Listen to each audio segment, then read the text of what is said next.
A lack of control is a huge, huge beast that we tackle with a lot of my clients in my clinical practice.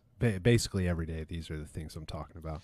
Well, do you find like when you find like women are more controlled than men, or is it even? Because we like to make sure everything's in its place. Well, it's interesting, right? I think the manifestation of a lack of control is very similar between men and women. I think it's much more talked about emotionally speaking from the standpoint of like my female clients, because they're structured and given boundaries to be able to discuss these things from a young age, where men, I have to teach them that that's okay, especially to talk about it with another dude.